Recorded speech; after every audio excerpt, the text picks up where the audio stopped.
Good afternoon, folks. I wish we had some other occasion to celebrate such a get-together, but what we're going to be talking about for the next 3 hours may not be something that you would rather do maybe on such a beautiful afternoon. I would like to start by welcoming our panel over here and our three guests, Janine Jackson, who is, in fairness and accuracy in reporting, she's a program director and CounterSpin producer and host, and she's also a Sarah Lawrence alum, right here. And then we have Julie Kushner, who's the director of the United Auto Workers, Region 9A, right over there. And we have Mary Refling, who is a lead organizer of the Westchester Refugee Task Force. I should point out that this is the beginning of a long, long process. The topics in today's teach-in are not exhaustive. There'll be many other issues. And this is just the beginning, as I'm sure many of you appreciate, right? So that having been said, the way the program is going to be organized is we're going to make our short presentations, and then it'll be open. There's a mic floating around, and then we'd like to have a discussion with you all, conversations, and so on, okay? I would like to thank some of my students, Luisa Heredia, who's right here, who was quite involved with me through this whole process in doing this, and she's going to have some opening remarks. Alex Herman, who's somewhere around here. I saw him. There he is, who designed the website. And Diane Z, who was partly responsible for the poster, and she's right there. Thank you. Last but certainly not the least, I'd like to thank Danny Trujillo, Dean of Studies and Student Life, for the spread outside. So as you get exhausted or depressed, feel free to give yourself some food and drink. Outside there's cookies also, but there's also other nutritious stuff too. But I also like to thank the folks at College Events, Debbie Finkelstein and Christina Fernandez, and of course Brian, the ubiquitous Brian, who is around here somewhere, whom I call Doc, in the booth. Because he deals with any crisis right there. There he is. So thank you so much for setting this up, and thank you all for coming. I hope this will provide us with a venue for clarifying I guess understanding the mess that we are in, and I think one can be open about that, the mess that we are in and how we proceed, right? So I'll turn over the mic to Chloe, who has a few things to say, and then we will begin.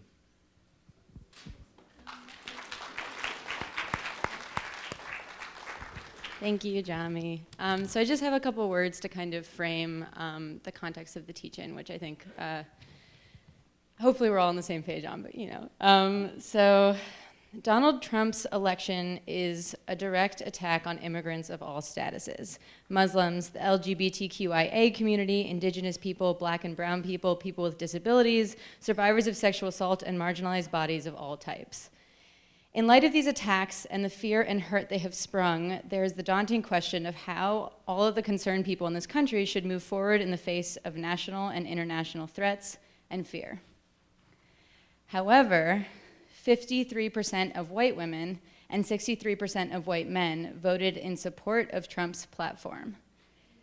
In this way, Donald Trump is like a symptom, while the disease is a darker reality that needs to be confronted. Through the method of a teach-in, we aim to add another part to the whole of resistance. More specifically, what can we expect from the near future, and what kind of action can we take?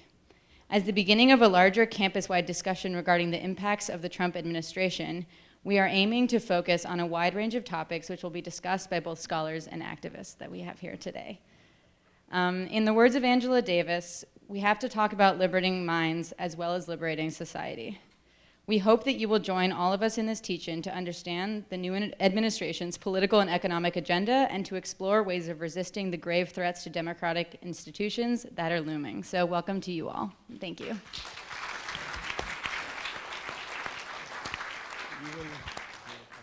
Start saying like 15 minutes, so just like let's finish like 5 minutes before. Okay. Thank you. Okay, so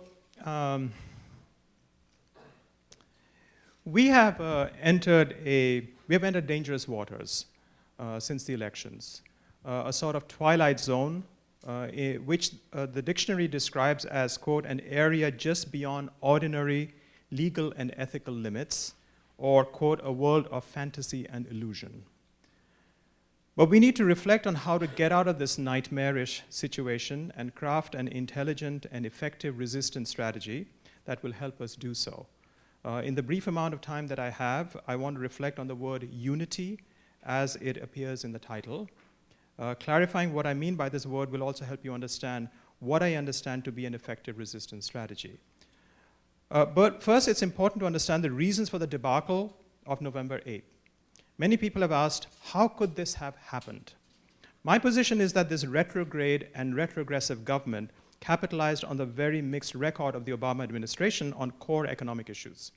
Part of this mixed record was due to very successful obstructionist policies by the Republicans and their corporate backers. For example, in regards scaremongering concerning budget deficits, which therefore limited the infrastructure program. And this question of infrastructure is going to come up in this talk. Program that, if done well, could have not only upgraded the country's crumbling infrastructure, but also created good jobs if they had been accompanied by suitable strengthening of labor's bargaining power. But part of the problem was the Democratic Party's own love affair with the quote-unquote free market, and a particular type of business-driven economic model that was, of course, always at the heart of the Republican Party, but in particular became also largely the model adopted by the Democrats after Bill Clinton, a model that jettisoned the New Deal and Great Society types of programs, all of which had genuinely positive effects in many ways. For example, this love affair with neoliberalism involved placing no quid pro quo laws to the bailouts that would have rescued underwater homeowners and restrained outsourcing.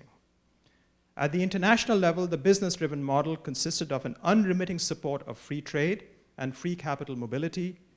Consider the continuous support of the Trans-Pacific Trade Partnership Agreement. And I want to point out here something that struck me throughout those debates, right? Which is that on the one hand, you had Hillary Clinton saying that she's going to step into the shoes of Barack Obama, continue his legacy. And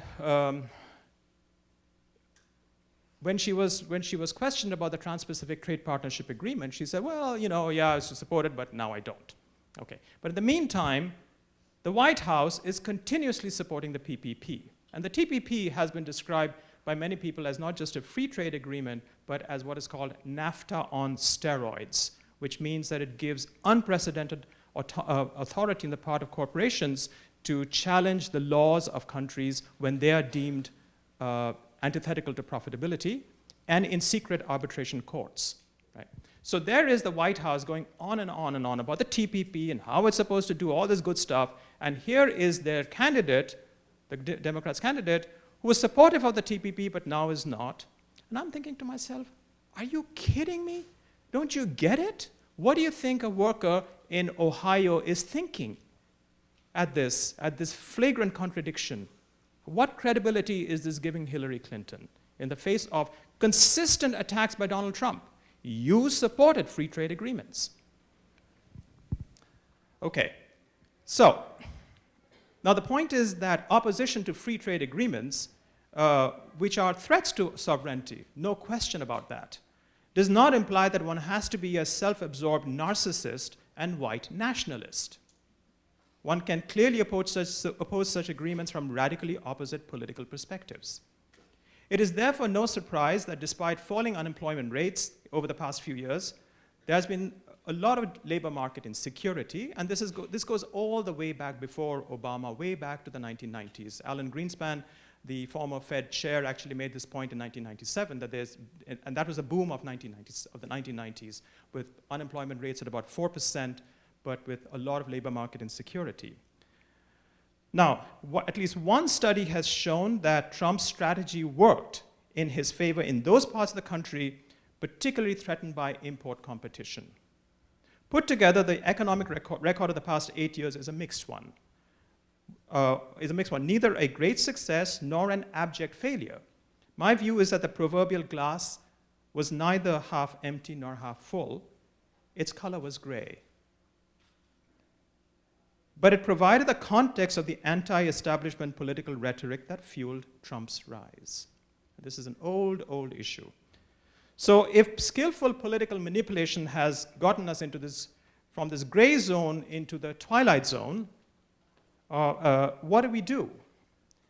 First, in the twilight zone, don't be surprised if the rhetoric of shrinking big government is combined with an increase in government expenditures on infrastructure. This may or may not lead to an increase in the budget deficit. The twilight zone leaders may do an expenditure switch, slash the social safety net, and build infrastructure, right? The wall, maybe a big dome over the United States, right, with a fake sky or something, you name it, right? The whole shebang.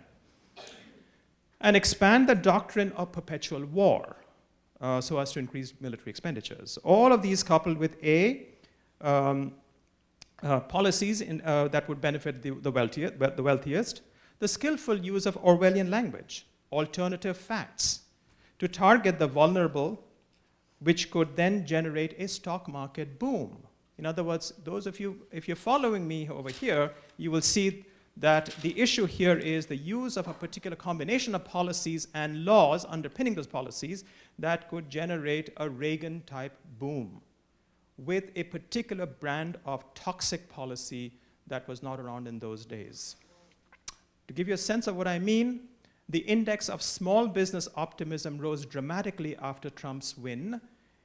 It remains to be seen how the protectionist policies that he is supporting, how they would alter different sectors of American industry, right? For example, if retaliatory import tariffs go up in other countries, then major US exporters may oppose Trump, leading to a slowdown of investment. But on the other hand, smaller firms which would benefit, which either are domestic suppliers, they would not really care about import competition, or if they are smaller firms threatened by import competition, then the tariffs would protect them. So for them, Trump is a big plus. So there could be the engineering of a Reagan-type boom, and this is the worrying part, through a massive program of infrastructure and others. And I'm wondering if anybody, and that could give credibility to this administration. And I'm wondering if anybody can think of what I'm talking about over here in history. Adolf Hitler's Autobahn programs, the German highway system, which provided jobs and provided enormous credibility, support for his ideology. How do we get out of this nightmarish Alice in Wonderland? First, it must be understood that a big tent policy, one which brings together people, okay, you have to be careful as who's inside that tent and what the political agenda is, right? There are massive inequalities of income, wealth, and power, both in the aggregate, but also along racial lines.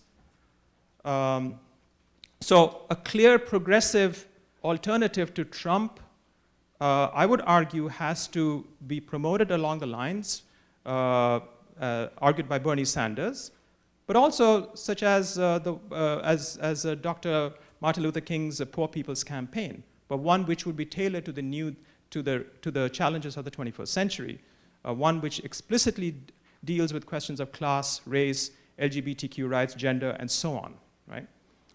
In other words, all the profound fault lines that have split the society. Second, the progressive movement needs to turn the tables on the conservative strategy of using the notion of states' rights to push back against federal laws. Right? So this is an old tradition of conservatives, positive policies coming from the federal government and pushing back and say, well, no, this is all states' rights, violating states' rights. Well, that can be turned around, right? You could say the same thing now. You could say that you're pushing in place all these retrogressive policies on the environment and immigration and so on. This is violating states' rights. So that's one area of lawyering. So this is, I think, what I want to get at over here is that what is really important in order to push back is strategic lawyering, litigation, using the ambiguities and so on in the structure of laws to push back against this retrograded regime.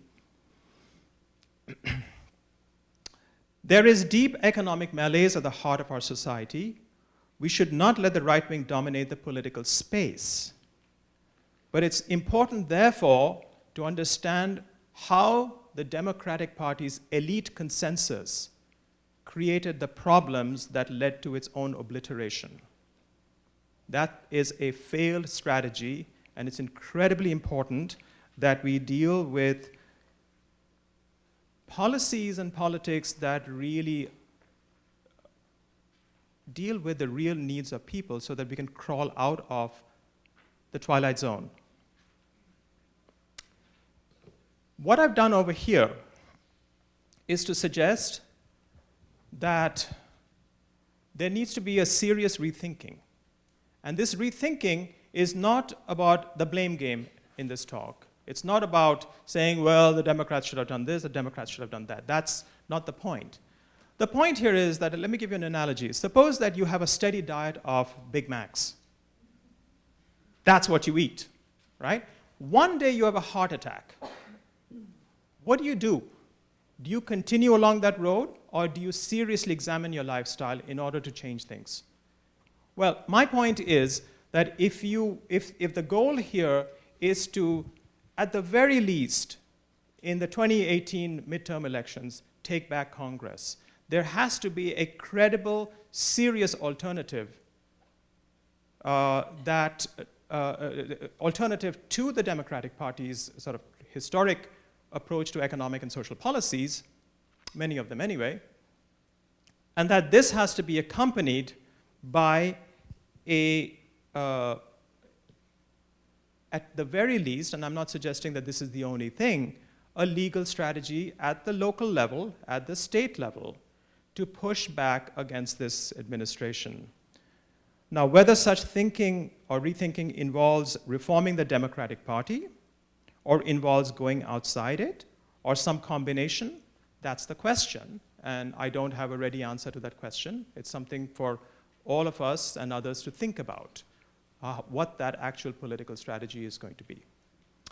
All right, I'm going to stop here and turn the mic over to Kim. I'm going to be talking about labor and the 2016 election, and Natalie is serving as my unofficial TA today, and she's handing out a resource list and a brief outline of my talk. Those of you in the balcony can pick it up when you come down. Let me just begin by saying that I've been asked to speak about labor in the election. I'm not going to be giving a full analysis of what I think happened in 2016, but before I begin to talk about labor, I just have to make a couple of points about Trump and the rise of Trump, because I just can't bear not to. We need to remember that Donald Trump began his rise to prominence as one of the voices in the so-called birther movement, the movement that said that our first black president was not actually a citizen and was therefore not a legitimate president. And this is how he gained political traction, and we need to remember that that's where he came from. We also need to remember that voter suppression was a very real factor in this election. According to the Brennan Center, there were 14 states that had newly enacted voter identification laws in this election, including swing states such as Wisconsin, Ohio, and Michigan. And the number of people who were turned away from voting in those states was larger than the margin of victory for Trump in each of those swing states. So we need to remember that voter suppression, which was explicitly aimed at people they thought would vote Democratic, which was disproportionately poor people and communities of color, was a real conscious strategy on the part of the Republicans this time, and it worked. And one of the things that we have to do is to change that, is to challenge that everywhere and get those voter ID laws turned over. They're basically a poll tax. Didn't we do this already? I mean, my God. Anyway, we need to look at that and see what the real impact was in the election. And the third thing we need to look at before I get into my actual topic is the rise of the so-called alt-right media, which is blatantly racist and misogynistic and xenophobic, and you name something, it's there. Not only the rise of that media, but the failure of the mainstream media to take that seriously and to call it out at every turn, to say this is a lie, this is not a fact, etc. There was not nearly enough engagement with the so-called alternative facts, and therefore they were allowed to persist in the discourse, and I think that's a real problem. So anyway, those are just some things I had to say before I talk about labor. I'm going to make 3 basic points here and then talk a little bit about some ideas for change. The first is that the election of Donald Trump would have been unthinkable without the weakness of the American labor movement. And its replacement in many white working class communities with the white evangelical church as the locus of identity, of material support, and of community. So that's number one. Number two is I very much agree with Jamee that the election of Donald Trump was a reaction to neoliberal globalization. That's not the only kind of globalization you can have. This globalization was predicated on interests of capital over interests of labor. You could have globalization that was labor-friendly and environmental friendly. That's not what we got. So the second point is that this election was a reaction, a horrible reaction, a reactionary reaction, that's redundant, but anyway, to neoliberal globalization. And the third, and that's what I'm going to speak about, and I assume that my friend here is going to speak about, is that the people that Trump is putting into his cabinet and into office, such as Andrew Pudsner at Labor, represents an existential threat to the existence of the labor movement in this country, and therefore I would argue to the funding of the Democratic Party in this country, and we need to take that very seriously. So I'm going to talk about these 3 points briefly and then talk about some strategies. First one, election of Trump is unthinkable without the weakness of the U.S. labor movement. Where's Natalie? Can you hit that thing? I'm a technical idiot, so she's going to, okay, I'll just keep talking. All right. We now have about 11%, there we go, yay. We have about 11% of workers in this country organized into unions. That's down from over 35% in the 1960s and down from over 90% in the basic industries in the 1960s. Oil, steel, coal, autos were all over 90%. The unionization rate in the private sector is 6.7%, which is lower than it was in the 1920s. It's higher than that in the public sector, but those unions are being, how do we say it nicely, disemboweled as we speak, and their rates of unionization are falling. Why does this matter? I think there are 5 reasons this matters. More than that, but I'm going to say 5. Number one, the union movement is the number one way to reduce inequality. If you do a regression between increased income inequality in this country and decreased unionization, it's an astoundingly tight correlation. If you want to do away with inequality, you cannot ignore the labor movement. And so if we really want to reduce inequality, we need to deal with the labor movement. Second reason, union households participated in voting at much higher rates than non-union households, and union households went for Clinton by over 57%. And let me say one other fact about that. Unionized white men went for Clinton. Let me say that again. Unionized white men went for Clinton. They did not go for Clinton at the rates we would like, those of us involved in labor, but they went for Clinton. And the research shows that the causality flows. It's not that more liberal people get unionized, it's that people who get unionized engage in processes of participation in education, which changes their political outlook and changes their identity, and they tend to vote more liberal. Let me give you a little bit of experience of my own. I was at SUNY for many years, and I'm still in UUP, which is the SUNY union. In the months leading up to the, first of all, there was a lot of debate in the union about Bernie or Hillary, and it was real debate, and it took place on our websites and our newsletters, etc. Once Clinton was nominated, I was inundated with literature about voting Democratic. I would say at least once a week, I got either a newsletter or an issue item, all this stuff. I got in the mail every week. There were podcasts I was sent, just all of this stuff. And the week before election, I actually counted. I got 4 phone calls a day from my union telling me to vote Democratic, and asking me if I needed a ride to the polls. And if I needed childcare to go to the polls. My union was providing the infrastructure for me to vote and giving me enough information to help me to vote in a more progressive direction. We cannot underestimate the importance of that institutional infrastructure for maintaining progressive politics. We tend to forget about that. There are a lot of people who would have voted if they had had rides to the polls and childcare, and they couldn't do it. So we need to look at the labor movement partly as institutional infrastructure, and we tend to forget about that. Third reason, unions, for all of their faults, and those of you who've taken courses with me know that I know all about their faults, and we talk about them a lot. But for all their faults, provide arenas for political debate and for people, for voter education and for worker education. And that's particularly important for white workers who might not have other arenas where they can be exposed to a viewpoint which puts class forward as a real variable that they have to think about, and gets them to think about income inequality in ways that, how shall we say it, encourage them to kick up rather than kicking down. And there are very few spaces for people to do that, especially white people, white workers. So unions can provide that kind of space. They don't always do it. And some left-leaning unions do it beautifully, some unions don't do it at all, and there's a lot of contestation within a lot of unions about the status of education, but at least there's a space to do it. Fourth reason, as I said, I think for a lot of white working class people, and I speak for my extended family here, what has replaced the union is the church, is the evangelical church. Evangelical church members voted for Trump 81% to 16%. It is a stronger predictor of voting than anything except being African American. That's the only thing that trumps, and that was for Clinton, obviously. That's the only thing that's a stronger predictor of the way you vote is being African American. Otherwise, being a member of an evangelical church, 81% to 16% for Trump.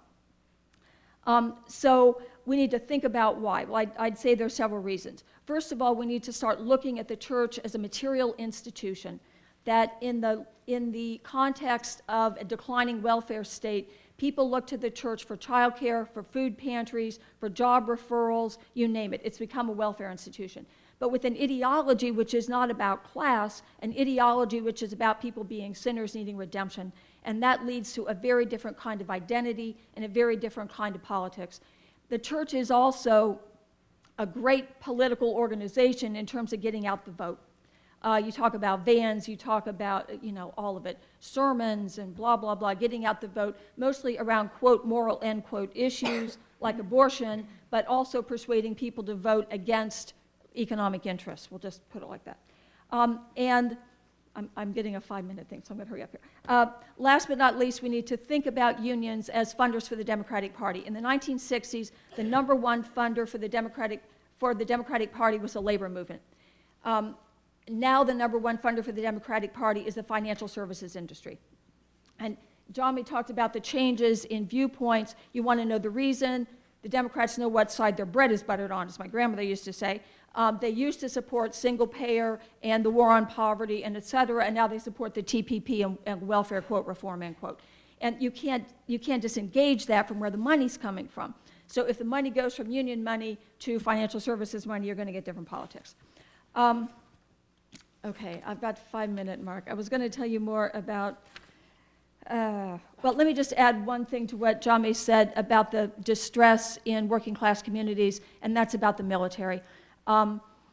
Those of us who are not subject to the economic draft, which is what we have now, tend to forget that we have been at war for 16 years. And that if you go into any working class community of whatever color, you will see more gold stars in windows than you can believe. I went back to Dayton to settle my sister's estate recently, and I would say that 1 out of 10 households had a gold star in the window. And a lot of the others have got disabled people being cared for in those households. So we need to remember and that started under Bush, but Obama did not end those wars. And those families are also hurting, and I think that's another reason there was a reaction against the Democrats. Last but, no, not least, wait a minute, sorry. I want to say just a couple things about what I think is going to happen under Trump and why I am scared to death on all kinds of levels.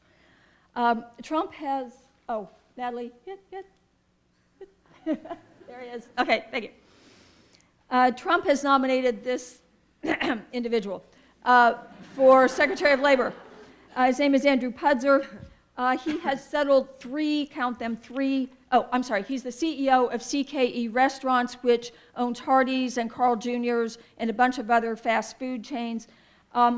28% of his workers routinely work off the clock, not being paid for work they do. 1/3 do not receive overtime pay. He has settled 3 class action lawsuits about overtime pay.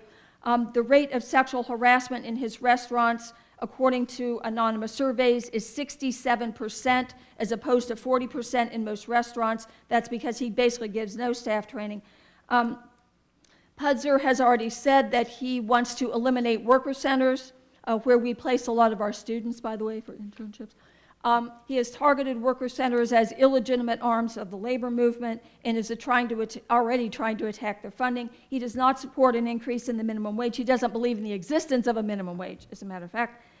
He has talked about privatizing Medicare and Social Security, and he is an opponent of public sector unions. Last but not least, what he would like to impose on the entire country is what Scott Walker did in Wisconsin, which is right-to-work legislation. Right-to-work legislation basically means that a union under contract is required to provide services to everybody in the factory or the office, whatever, the health insurance, the grievances, the pensions, et cetera, but that people are not required to pay dues. It is financial suicide for a union, is what right to work means. And he wants to impose that on the country, which is what happened in Wisconsin. In Wisconsin, the union dues take is down about 50% in the last 2 years since that was passed. The other thing that, the other thing that happened in Wisconsin is that any time a union wants to make a political contribution, they have to take a vote, even if it's $5. They got to take a vote of the entire membership for any contribution, and that vote has to be the majority of eligible people to vote, not just the majority of people who showed up. Good luck. Not coincidentally, unions were the #1 contributors to the Democratic Party in Wisconsin, which may have something to do with why he wanted to do this. So I'll do 15 seconds on what we should do. I agree with everything Jamee said. We have to exhaust all of the avenues that we can find. Call your representatives, write them, email them, but show up and talk to them, sometimes loudly. Go to their town meetings, go to their whatever, and talk to them. We also need to do street protests. No, it's not going to change the mind of Donald Trump if we're out there every night, but if we get covered on the news, it will begin to change the discourse. It will begin to change the issues that are discussed and how they are discussed if we are out there consistently. And last but certainly not least, we need to form coalitions with pre-existing and new community-based organizations to form long-run, broadly based coalitions to end this nonsense. Thank you. All right, so I'm going to be talking about, no, maybe a little too close. I'm going to be talking about immigration. And for anyone who followed the election, you know that immigration was central to immigration actually on both sides, right, for both Republicans and Democrats, although in very kind of different ways. And so what I'm going to do today is I'm actually going to go divide my talk into kind of 3 different parts. The first is really kind of talking about the executive orders that have come down, right, in the past couple days, and the tweets, right, that have been kind of announcing them. And then I want to link that to what has happened previously with immigration, right? So we want to kind of understand the continuities in immigration enforcement, but then again, also the things that are now escalating and the things that we want to be concerned with. And then I'll kind of then end with kind of areas, things that we should be weary of, looking out for, and then things that we can do. So I want to start with these executive orders because likely many of you have been following them as we're getting kind of more and more information. And here I'm going to limit my comments to the ones kind of around kind of the wall and enforcement because someone else will be talking about refugees. All right, so again, if you've been following kind of the executive order, Trump is actually kind of following through on his campaign promises, right? With kind of his announcement of the construction of a border wall. And kind of the effort is really to try and construct the border wall across the entire US-Mexico border, which has kind of environmental ramifications, of course, and so we'll kind of need to see what happens with that. The other thing is kind of an increase in the number of Border Patrol agents, an increase by 5,000, and an increase in the number of Immigration and Customs Enforcement agents, an increase of 10,000. So this is important because right now ICE agents stand at 20,000, so increasing them 10,000 is kind of a huge deal. But not only that, ICE agents are the ones that are responsible for interior enforcement, right? So here you can think about things like raids and whatnot, and then kind of the deportation of the undocumented. And this also then signals Trump's fulfilling his campaign promise to increase deportations and expulsions.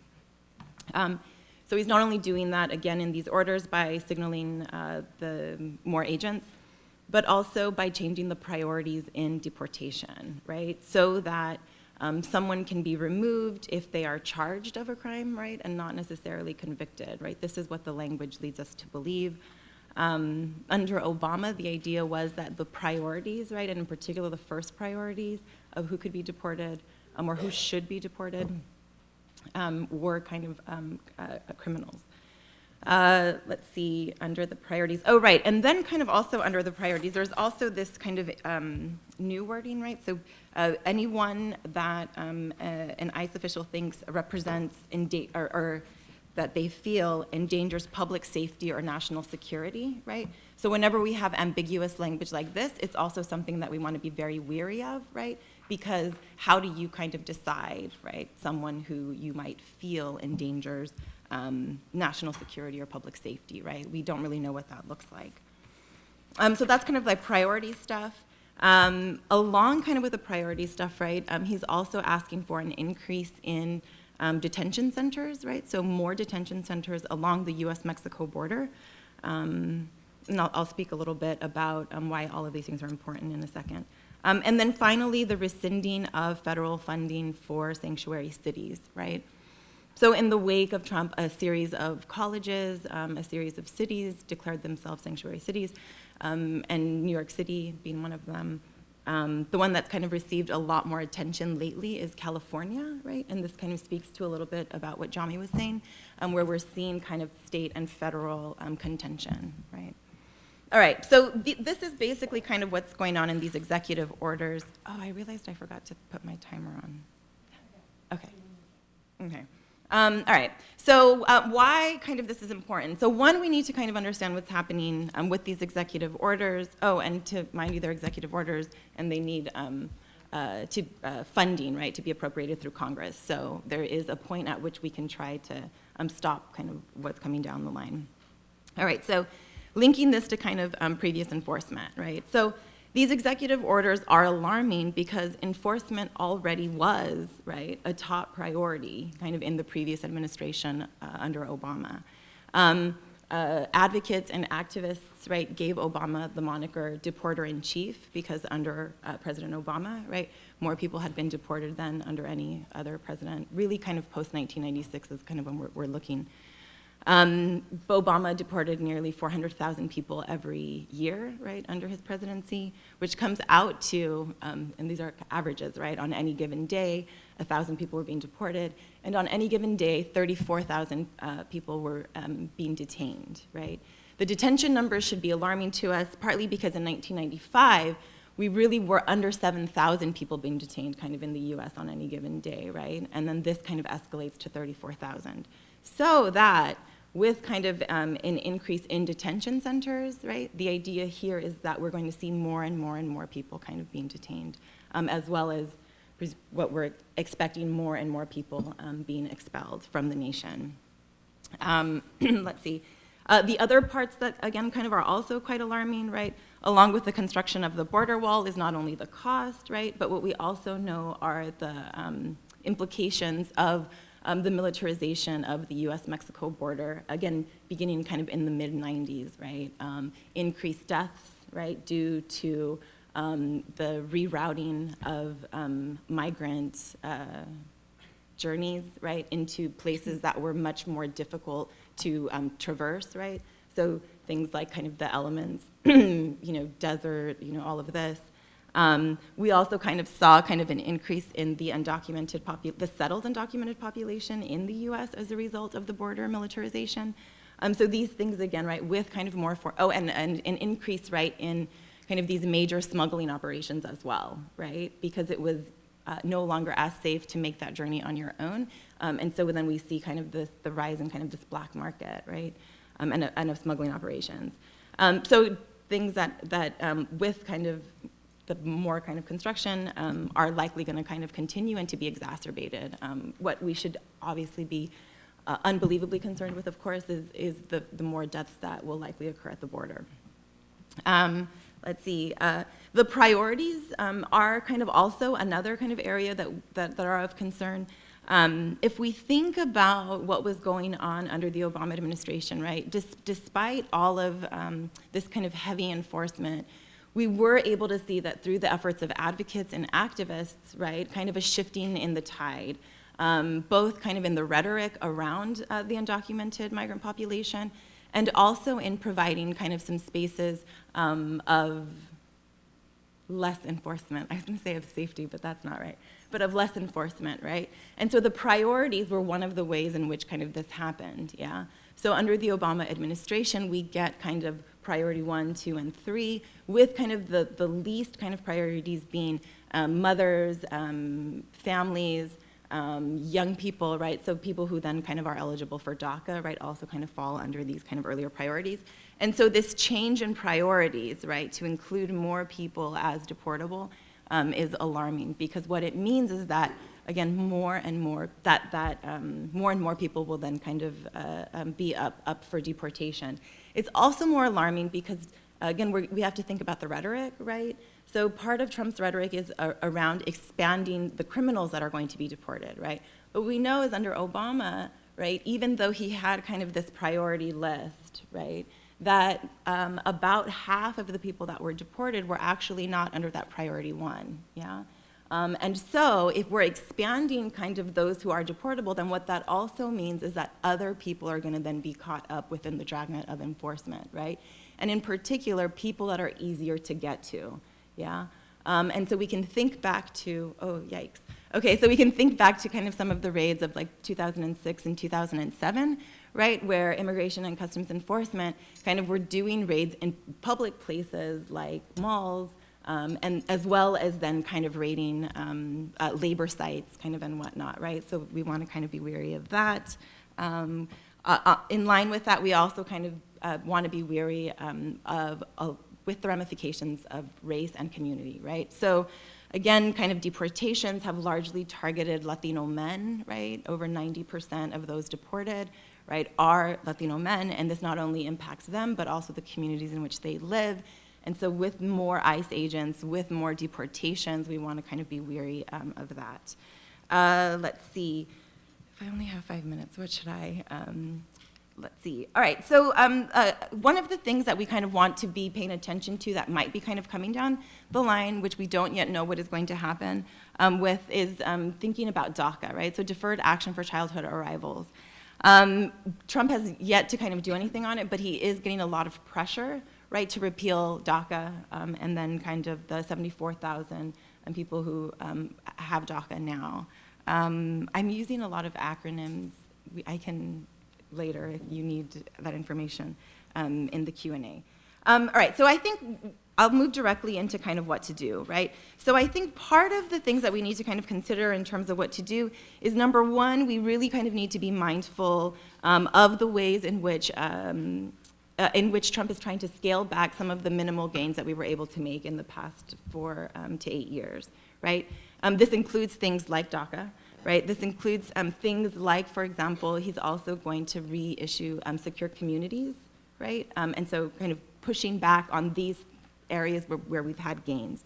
We need to be very, very mindful of that, right? But I think if we limit our activism, our advocacy to just that, right, to a kind of bunker mentality, I think we're missing kind of an opportunity, and it's just not enough, right? I think the other thing that we really need to be kind of considering is kind of much bigger things as well, right? So rather than just saying something like, let's protect our communities from deportation. I think we still need to go after big laws and policies that enabled this kind of detention and deportation to happen, right? So we need to participate in things like the Fix 96 campaign around kind of repealing the 1996 laws that really kind of set the foundation, again, for kind of the increases in detention and expulsion, but also for the federal and state coming together, right, in order to kind of detain and expel people at the local level. The other thing that I think we need to do is we also need to think about building community, right, outside of kind of the, again, bunker kind of Trump mentality, right? One of the things that we're kind of seeing is that when our communities kind of are under attack, we not only kind of need to think about kind of rights, right? So if someone comes to your door, this is what you should be doing, and certainly kind of disseminating that information. But we also need to think about things like community care and community building, right?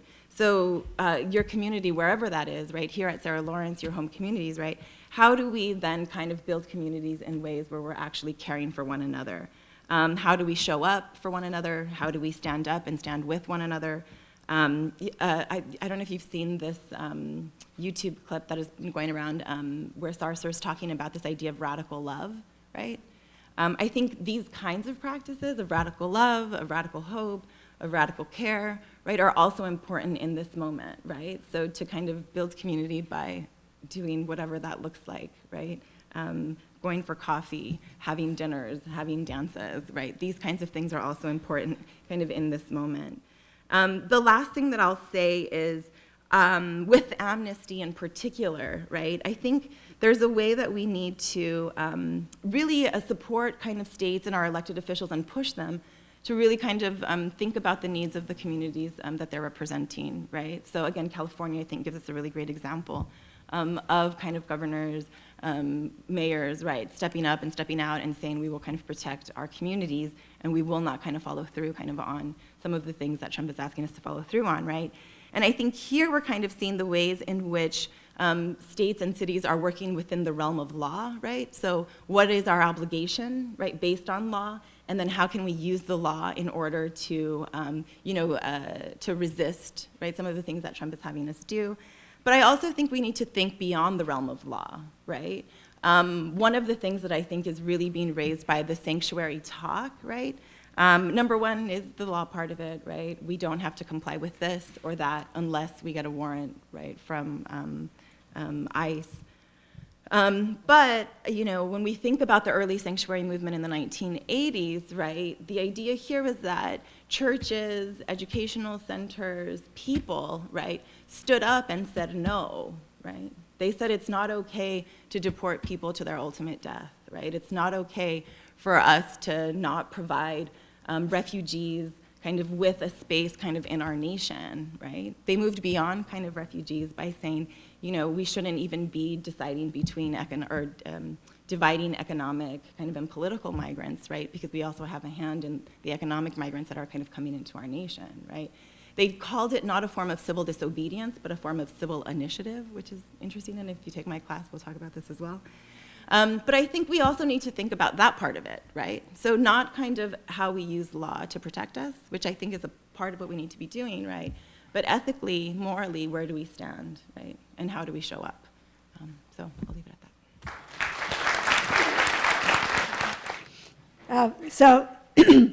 I'm supposed to talk about the Trump administration's environmental policies and what to do about it. And as I was commenting to my students, it was very hard to prepare this talk because things kept changing. Is it when you stop reading the news and start talking about it? So at some point this morning, I was playing with my grandchildren and I stopped reading the news, and that's so. If things happened since then, I don't know them. One of the reasons that this is a somewhat more mysterious is the wrong word, but puzzling subject is than the ones that have been covered so far is that during the election, both on the Democratic side and on the Republican side, the environment was really not a topic. In all the debates, no one was asked about climate change. There was hardly any talk about climate change. There was hardly talk about the environment. It somehow was not a topic that was focused upon. And so as we go into the post-election period, we have some things that we know and some things that we just have to guess about and some things that will be resolved in due course, I guess. And the punchline, as I will get to, is that we all have to be mobilized and fight really hard on these issues, because otherwise they will just slip in. We know the history of the Republican Party of great hostility to the Environmental Protection Agency, hostility to environmental regulation, a desire to put profits first, a tendency to try to divide workers from environmental issues by posing environmental regulation as job killing. A phrase, by the way, that's always intrigued me is a job is not alive and therefore can't be killed. So it's just kind of a scary metaphor. But the idea somehow that environmental regulation destroys jobs, which empirically is not accurate. So we know that's been the Republican position. Donald Trump's position it's not clear that Donald Trump has particularly had a position. We all know that he said at one point that climate change was a plot by the Chinese to hurt the American economy. And that tweet, since everything we know about him is a tweet, that tweet gets played a lot. But he also, other times, said, oh yeah, I've been talking to scientists and I guess this climate change stuff is real. It's very hard to take the things he says and assume something lasting from them, as you know, which is one of the things that is flat out terrifying about this president. Most recently, he said to auto executives, I am basically an environmentalist, but these regulations are out of control. So one of the things I think we can be pretty clear about is that given who he is, a real estate developer, it's who he has a hostility to environmental regulation. If you're somebody who puts up golf courses and large resort hotels, you find environmental regulation kind of endlessly harassing of you and your mission. And since he's very personal in his grudges, I think we can assume that he has a grudge against environmental regulation. He also has major campaign contributions from the oil and gas industry. It's worth noting, so do the Democrats. The oil and gas industry is incredibly wealthy and extremely generous in its funding of politicians, but the Republicans more so than the Democrats. And so as we go forward, there are some clues about what's going to happen, and then an awful lot of things where we're just going to have to pay really close attention. You all know, I'm sure, about the executive orders reopening the possibility of the Keystone Pipeline and the Dakota Access Pipeline, to one an older fight, one a very, very current fight. It is worth noting, excuse me, in this regard, and Luisa made reference to this, an executive order. So what is an executive order? The president is the manager of the executive branch, and so he runs the executive branch, and in order to do that, he can issue executive orders to keep things running in the executive branch. So it's a management tool. He's also responsible for making sure that the laws put in place by Congress are actually carried out, and so executive orders are ways of making sure that happens. And that can be, among other things, so if you pass a law like, as Luisa was talking about, the law to deport undocumented immigrants, unless you're planning to deport 11 million people at once, which has come up, you have to then have a set of orders deciding who you prioritize, and that's an executive order based, that's Article 2 of the Constitution, Section 3. The first is from Article 1, Section 1 of the Constitution. But those are vague. That's pretty vague. And it's never exactly clear how executive orders work. but it is clear that just because you said it and wrote it and showed the cameras doesn't mean that it automatically happens. Most of the time when presidents do executive orders, and certainly this is true of President Obama, they spend quite a long time. They write them, they take them to their legal team, they take them to outside legal teams, they consult. Obviously, this is all very performative, what's just been happening. So just because these have been signed doesn't automatically mean that they're going to happen. There's lots of room for litigation, as Jamee was talking about. It's not clear that they're doable. In the case of the Keystone XL pipeline, it's not clear that the company that was originally going to build it is even going to apply for a new license. It is actually in the process of suing the U.S. for $15 billion for interfering with its free trade rights. That could be more interesting than building the pipeline if you actually thought you were going to get your $15 billion. So it's really hard to say what's going to happen with these, but more of these sorts of things are going to be happening. As you know, his nominee, or I think you probably know, one of the things I've noticed, and I'm assuming here, I've noticed that students are very up on what's been happening with the Trump administration. You all seem to be very well informed, at least at the headline level. You probably all get alerts on your phones, right, about these things, so you know. But his proposed head of the Environmental Protection Agency, the former, or the Attorney General of Oklahoma, is famous mostly for having sued the Environmental Protection Agency, I think it was 19 times, and for failing to protect the people of Oklahoma from water pollution, air pollution, and from an absolute epidemic of earthquakes in a state that basically never had earthquakes and now has hundreds a year because of the injecting of fracking wastewater deep into the ground, and he has done absolutely nothing to stop this process either. And so there's no reason to suppose that he's sympathetic to the mission of following the rules and the laws here. But it's important to remember that there are rules and laws. There are procedures in place. You can go slow on them, you can defund them, but you can't actually change them with an executive order. That's Congress. And so as we're paying attention to the Trump administration, we also have to pay close attention to Congress. It's laws passed by Congress that could be, in many ways, the greater danger here. And Trump is both dangerous, but also the technique, the technique of being a disruptor and getting everybody off center and unsettled and puzzled and confused and getting the center stage.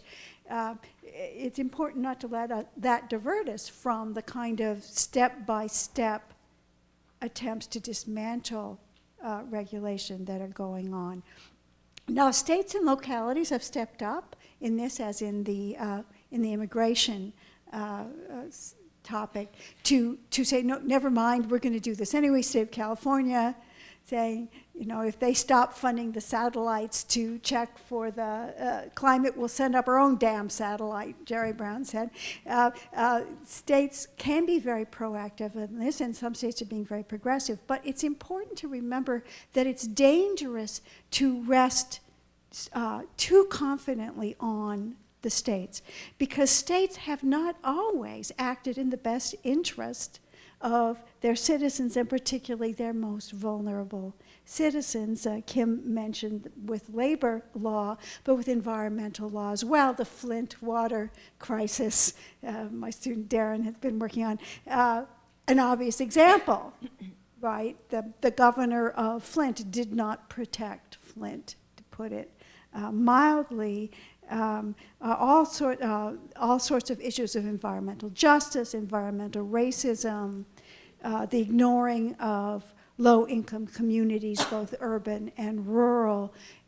So just saying, oh, well, don't worry, the states will pick up the slack, ignores the fact that there are states who engage in a willful disregard, if not downright hostility, to their most vulnerable members.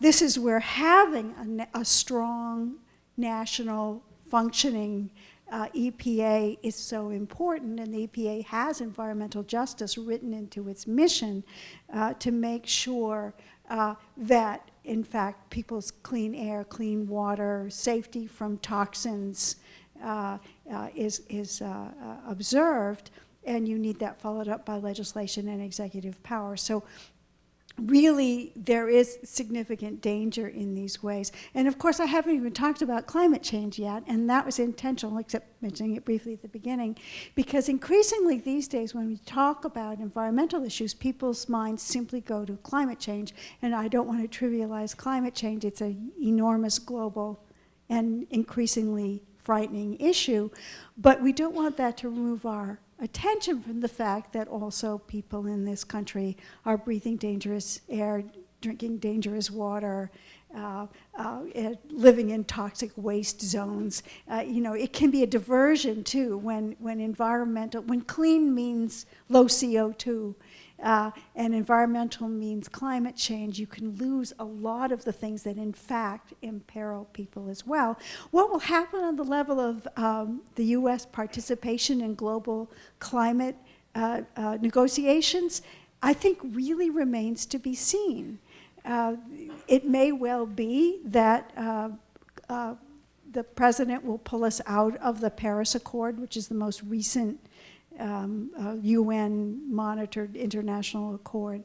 But Rex Tillerson, his nominee for Secretary of State, Mr. ExxonMobil, when he was asked at his hearings whether he supported withdrawing us from the Paris Accord, said, well, if the negotiation's going on, we want a seat at the table. Right? If the implication of us withdrawing from the negotiations means we lose a bargaining position if they're actually going on, he's not imagining himself as a progressive voice, I'm sure, but to render us irrelevant is not something that the Secretary of State is likely to want. How much Trump will listen to anybody else is simply unknowable. I mean, he's just a cipher this way. He has no really enduring point of view except for his own performative ego. And it's hard to tell, but he also backs down in confrontations, so it's really hard to tell. So what to do? I think my strategy, and I guess a lot of us are saying this, is an all of the above approach, every level, grassroots level, right? The air quality in your town, the stream that goes through your town, social justice organizations, the big greens, the well-funded national and influential organizations can sometimes seem frustratingly establishment, but in fact on these issues they're going to be good allies, and they have the money to fund the lawyers and bring things to the courts. So I think all the levels of engagement, from local to national to social justice, environmental, racist organizations, global organizations, but in the process pay attention to diversity and inclusion. Issues of justice and equity have to come first, and we also have to really take on this claim that environmental regulation steals jobs and is hurting the working class. It's an old argument, it's decades old, but it is still a really potent weapon that can be used against us. And also, to affect Congress, directly contact your representatives. If you haven't done so yet, download the Indivisible guide. You know about Indivisible? A group of aides and former aides to Democratic political figures wrote a how-to guide on how to influence your Congress people. It's called Indivisible. You can simply get it, and it's a step-by-step full of really important information, like your congressperson doesn't care one bit about letters from people who aren't in their district. Sort of the signing of petitions online we're all invited to do all the time, is nowhere near as effective as calling the local office of your congressperson or showing up. Showing up counts a lot. So the Indivisible Guide, useful, I think, on all of these. But on the environmental issues, this is going to be unfolding. And we're going to have to really be on top of it. Thank you.